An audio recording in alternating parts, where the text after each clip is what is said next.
Hello दोस्तों, मैं अरमान आप सभी की इस नए वीडियो में स्वागत करता हूं। आज के इस नए वीडियो के अंतर्गत क्लास 10th विज्ञान विषय का पहला अध्याय रासायनिक अभिक्रियाएं एवं समीकरण का अगला पार्ट रहेगा हमारा रासायनिक अभिक्रिया के प्रकार। जैसे कि पिछले वीडियो में मैंने आपको पढ़ाया था रासायनिक अभिक्रिया के प्रकार, तो उसमें मात्र मैंने दो प्रकार को पढ़ाया था। पहला था आपका संयोजन अभिक्रिया और दूसरा था आपका वियोजन अभिक्रिया। मुझे आशा है कि आप सभी ने नोट कर लिया होगा। अगर नोट नहीं किए हैं तो प्ले लिस्ट में वीडियो है, एक बार जाकर वहां से पढ़ें और आवश्यक नोट करने का प्रयास करें। अब हमको पढ़ना है तीसरा जो है रासायनिक अभिक्रिया का प्रकार, जो कि है आपका वैद्युत अपघटन अभिक्रिया।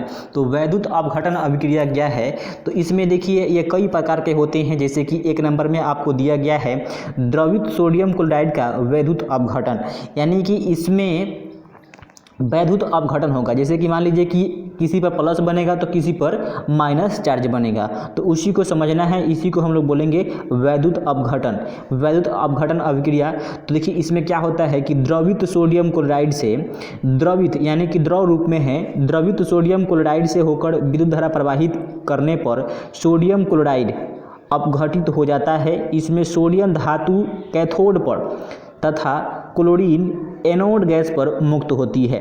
सोडियम धातु जो है कैथोड पर तथा क्लोरीन गैस एनोड पर मुक्त होती है। तो यहाँ से ऑब्जेक्टिव प्रश्न बन सकता है कि यदि द्रवित सोडियम क्लोराइड से होकर विद्युत धारा प्रवाहित किया जाए तो सोडियम क्लोराइड अपघटित हो जाता है और सोडियम धातु और क्लोरीन गैस बनता है। तो पूछेगा कि सोडियम धातु किस पर जो है आपका मुक्त होगा, तो आपके कैथोड पर होगा, और क्लोरीन पूछेगा तो आपके एनोड पर होगा।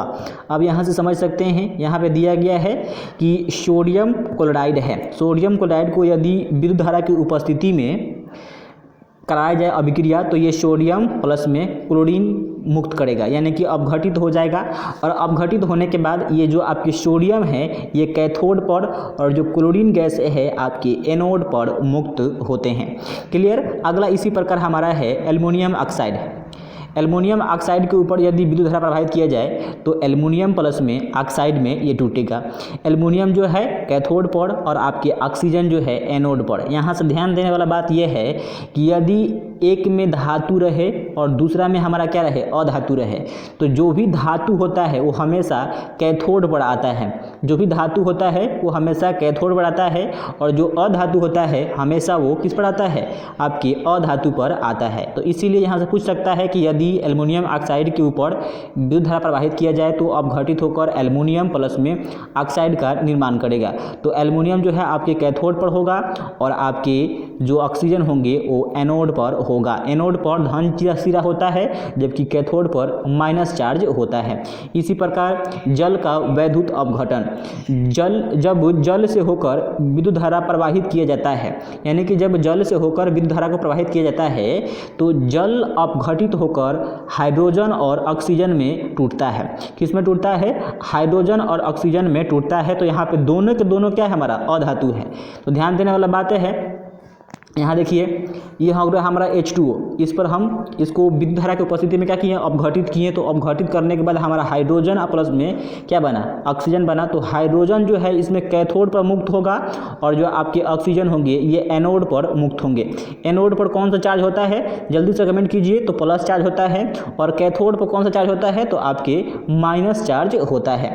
अगला हमारा है अतः वियोजन अभिक्रिया में अभिकारकों को तोड़ने के लिए ऊष्मा, प्रकाश तथा विद्युत ऊर्जा की आवश्यकता होती है। तो पूछ सकता है कि वियोजन अभिक्रिया को तोड़ने के लिए ऊष्मा और प्रकाश, विद्युत ऊर्जा की आवश्यकता होती है या नहीं होती है, तो होती है। ये तीनों की आवश्यकता होती है। अगला रहेगा हमारा विस्थापन अभिक्रिया, यानी कि डिस्प्लेसमेंट रिएक्शन। यानी कि विस्थापन अभिक्रिया क्या है, यानी कि शब्द से पता चल रहा है कि इसमें जो तत्व होगा वो क्या होगा, एक दूसरे से रिप्लेसमेंट करेंगे, यानी कि उसका जगह वो लेगा और उसका जगह दूसरा कोई लेगा। देखिए इसको समझते हैं, वैसा रासायनिक अभिक्रिया जिसमें अधिक क्रियाशील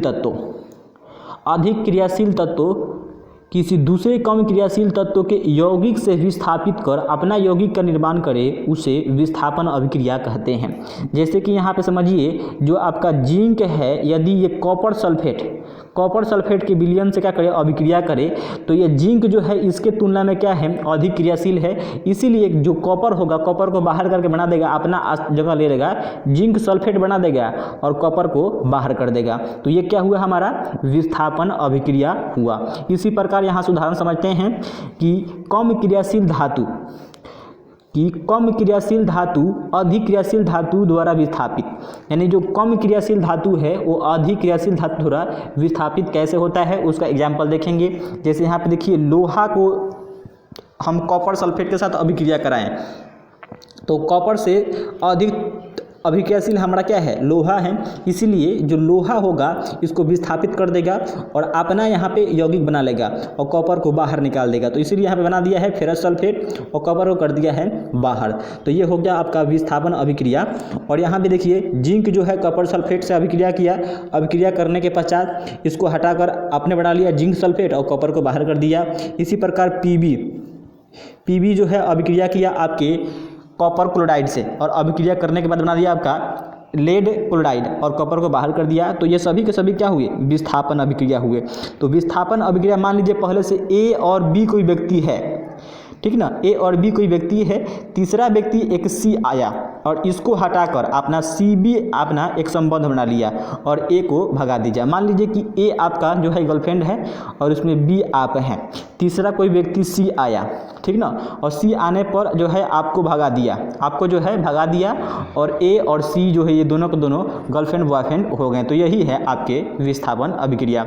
इस प्रकार आयरन, जिंक, लेड, कॉपर की अपेक्षा अधिक क्रियाशील तत्व है। कम क्रियाशील धातु का उसके यौगिक से विस्थापन, यानी कि कम क्रियाशील अधातु का उसके यौगिक से विस्थापन कैसे होता है, इसको समझते हैं। तो यहाँ पे देखिए, सोडियम ब्रोमाइड है, क्या है, सोडियम ब्रोमाइड है। ये क्लोरीन से अभिक्रिया करके बना दे रहा है आपका सोडियम क्लोराइड। क्या बना रहा है, सोडियम क्लोराइड बना रहा है और उसके साथ आपका बोरियम को जो है बाहर निकाल रहा है। इसी प्रकार यहाँ पे आपका कैल्शियम आयोडाइड है और ये क्लोरीन से अभिक्रिया किया, इसके पश्चात अपना बना दिया ये पोटेशियम क्लोराइड और आयोडाइड को बाहर निकाल दिया। तो ये सभी के सभी क्या हैं, आपके विस्थापन अभिक्रिया के प्रकार हैं। इसी प्रकार ब्रोमीन तथा आयोडीन की अपेक्षा क्लोरीन अधिक क्रियाशील है।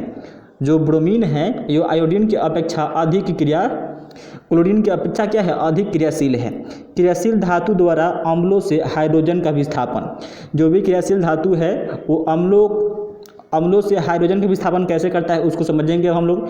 यहाँ पे देखिए, जिंक जो है H2SO4 यानी कि सल्फ्यूरिक अम्ल से अभिक्रिया किया और अभिक्रिया करने के पश्चात में बना दिया आपका जिंक सल्फेट और हाइड्रोजन गैस को बाहर निकाल दिया, यानी से यहाँ से जो आपका हाइड्रोजन है इसको विस्थापित कर दिया। ठीक इसी प्रकार जिंक प्लस में हाइड्रोक्लोरिक अम्ल अभिक्रिया किया और अभिक्रिया करने के पश्चात में बना दिया आपका जिंक क्लोराइड और हाइड्रोजन गैस को बाहर निकाल दिया। अगला हमारा है जिंक प्लस में H3PO4, ये जो है बना दिया आपका जिंक ट्राइड फॉस्फेट और हाइड्रोजन गैस को यहाँ पे बाहर निकाल दिया। इसी प्रकार जिंक जो है आपके एसिटिक अम्ल से अभिक्रिया किया और अभिक्रिया करने के पश्चात में यहाँ पे हाइड्रोजन गैस को बाहर कर दिया है और अपने जो है जिंक के साथ जुड़ गया है। ठीक, तो ये रहा आपके क्रियाशील धातुओं द्वारा अम्लों से हाइड्रोजन का विस्थापन। अगला रहेगा हमारा द्विविस्थापन अभिक्रिया। द्विविस्थापन अभिक्रिया क्या है इसको समझ लेते हैं। देखिए, द्विविस्थापन अभिक्रिया में क्या होगा, इसमें जो अलग अलग मूलक होंगे, मूलक यानी कि जो आयन होगा वही आयनों का इसमें आदान प्रदान होता है। तो बड़ी बारीकी से समझाने का प्रयास करूंगा, आप लोग समझिए। देखिए, इसमें जो है द्विविस्थापन अभिक्रिया में क्या होता है कि वैसा रासायनिक अभिक्रिया जिसमें दो अलग अलग तत्व अपने मूलकों का आदान प्रदान करते हैं या मूलकों का आदान प्रदान होता है उसे द्विविस्थापन अभिक्रिया कहते हैं। जो मुझे पता है कि आपको इसके परिभाषा से आपको समझ में नहीं आया होगा, लेकिन इसके एग्जाम्पल से आपको जरूर समझ में आ जाएगा। यानी कि वे अभिक्रियाएं जिसमें अभिकारकों के बीच आयनों का आदान प्रदान होता है उसे द्विविस्थापन अभिक्रिया कहते हैं। ये दूसरा परिभाषा है। अब ये आयन क्या होते हैं, आयन तो या तो पॉजिटिव होगा या तो नेगेटिव होगा। तो इसमें यही जो है अदला बदली करता है और इसी अदला बदली को हम लोग बोलते हैं द्विविस्थापन अभिक्रिया। यानी कि जिस अभिक्रिया में अभिकारकों के बीच के आयन जो होता है, आयनों का आदान प्रदान होता है, उसे द्विविस्थापन अभिक्रिया कहते हैं। एग्जाम्पल से समझिएगा। यहाँ पे देखिए, यहाँ पे एक तत्व दिया गया है x और y। जो x पर है प्लस चार्ज है और y पर माइनस चार्ज है। इसके साथ यह अभिक्रिया कर रहा है AB। A पर प्लस चार्ज है और यह आपके माइनस चार्ज B पर है। तो बोला गया है कि वे रासायनिक अभिक्रिया जिसमें तत्वों के जो आयन होते हैं, अभिकारकों के बीच के जो आयन होते हैं, ठीक, वही आदान प्रदान करते हैं। तो आयन आदान प्रदान कैसे करेंगे? देखिए, जो इधर प्लस है वो जाके माइनस से जुड़ेगा, इधर अगर माइनस है तो प्लस के साथ जुड़ेगा। तो ये कैसे पता चलेगा? इसको पता करने के लिए आपको, जैसे कि मान लीजिए सोडियम हो गया और क्लोराइड हो गया, ये दोनों जो है एक यौगिक है। इसको अलग कीजिएगा तो बनाएगा सोडियम प्लस और क्लोरीन माइनस, ठीक ना। सोडियम प्लस और क्लोरीन माइनस बनाएगा। क्यों बनाएगा? क्योंकि आप जानते हैं कि धातु जो है इलेक्ट्रॉन को त्याग कर धन आयन बनाने की प्रवृत्ति रखते हैं, और वही जो आपके क्लोरीन है ये अधातु है, तो ये इलेक्ट्रॉन को ग्रहण कर ऋण आयन बनाने की प्रवृत्ति रखते हैं। यानी कि जो धातु होगा वो धन आयन बनाएगा, जो अधातु होगा वो आपके क्या बनाएगा? ऋण आयन बनाएगा, ठीक। तो यानी कि वे अभिक्रियाएं जिसमें अभिकारकों के बीच आयनों का आदान प्रदान होता है उसे द्विविस्थापन अभिक्रिया कहते हैं। तो अब देखिए, इसके एग्जाम्पल को हम लोग समझ सकते हैं। सिल्वर नाइट्रेट के विलयन में सोडियम क्लोराइड का विलयन डालने पर सिल्वर क्लोराइड और सोडियम नाइट्राइड बनते हैं। सोडियम नाइट्राइड बनते हैं। सिल्वर क्लोराइड सफ़ेद अवक्षेप के रूप में प्राप्त होता है। जो भी यहाँ पे सिल्वर क्लोराइड है ये सफ़ेद अवक्षेप के रूप में प्राप्त हो रहा है। इसी को हम लोग समझेंगे। तो यहाँ पे बोला गया है कि सोडियम क्लोराइड यानी कि साधारण नमक का यह सूत्र है, और इसका जो है अभिक्रिया कराया गया आपके सिल्वर नाइट्रेट से, ठीक। सिल्वर नाइट्रेट से अभिक्रिया कराने पर अब देखिए, सोडियम पर प्लस चार्ज है, क्लोरीन पर माइनस चार्ज है, ठीक। सोडियम पर क्या है? प्लस चार्ज है, इस पर जो है माइनस चार्ज है। और जो आपके ये अधातु है और ये आपके मूलक हैं, क्या हैं? मूलक हैं। तो इस पर जो आपका होगा माइनस चार्ज होगा, इस पर जो है माइनस चार्ज होगा, और इस पर आपका क्या होगा? माइनस चार्ज, इस पर प्लस, इस पर माइनस, और इस पर क्या होगा? आपका प्लस चार्ज होगा। तो आपको पता है कि जो जिधर इस साइड में अगर प्लस है तो जाके जुड़ेगा माइनस वाला से, और इधर अगर माइनस है तो जुड़ेगा प्लस वाला से, ठीक। तो देखिए, इसमें आयनों का आदान प्रदान हो रहा है, तो इसी अभिक्रिया को हम लोग बोलेंगे द्विविस्थापन अभिक्रिया, यानी कि दो को विस्थापित हो रहा है। अब देखिए, सोडियम जो है जाके जुड़ेगा नाइट्रेट से तो बना देगा सोडियम नाइट्राइट, और जो है आपके Cl और Ag तो ये बना देगा क्या? आपका सिल्वर क्लोराइड बना देगा। ये श्वेत अवक्षेप के रूप में ये आपको प्राप्त होगा, ठीक। तो आपको बुझा गया कि रासायनिक अभिक्रिया में द्विविस्थापन अभिक्रिया कैसे होता है, इसमें आयन का आदान प्रदान कैसे होता है। क्लियर? तो अब देखिए, अगला हमारा है बेरियम क्लोराइड। क्या है? Barium chloride. उसके बाद आपका सोडियम सल्फेट है। तो सोडियम सल्फेट क्या है? तो मूलक है भाई। क्या है? मूलक। तो मूलक पर क्या होगा? माइनस चिन्ह होगा, ठीक। सोडियम क्या है? आपके धातु है। क्लोरीन क्या है? आपके अधातु है। बेरियम क्या है? आपके धातु है। तो इस पर प्लस चार्ज होगा। अब जुड़ेगा प्लस वाला माइनस से, और माइनस वाला आपके प्लस से जुड़ेगा। तो यहाँ बना देगा आपका बेरियम सल्फेट और NaCl, यानी कि यहाँ भी जो आपका बेरियम सल्फेट होगा ये श्वेत अवक्षेप के रूप में प्राप्त होगा। मुझे आशा है कि आपको समझ में आ गया होगा। आगे बढ़ते हैं। आगे हमारा है फेरस सल्फेट। फेरस सल्फेट जो है आपके H2SO4, यानी कि यहाँ पे H2SO4 से अभिक्रिया कर रहा है, और अभिक्रिया करने के पश्चात यहाँ द्विविस्थापन अभिक्रिया कैसे होगा इसको देखते हैं। तो फिर देखिए, H2SO4 क्या है? मूलक है, तो इस पर माइनस चिन्ह होगा ना, माइनस चिन्ह। और हाइड्रोजन ये क्या है? आपके इस पर प्लस चिन्ह होगा। और सल्फर पर क्या होगा? आपके सल्फर पर क्या होगा? आपके तो माइनस चिन्ह होगा।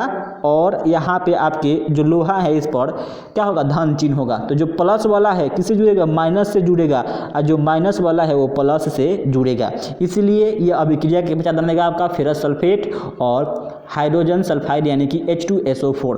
तो ये सभी के सभी क्या हैं? द्विविस्थापन अभिक्रिया के प्रकार हैं, द्विविस्थापन अभिक्रिया के उदाहरण हैं। आगे हमारा है कॉपर सल्फेट प्लस में H2SO4।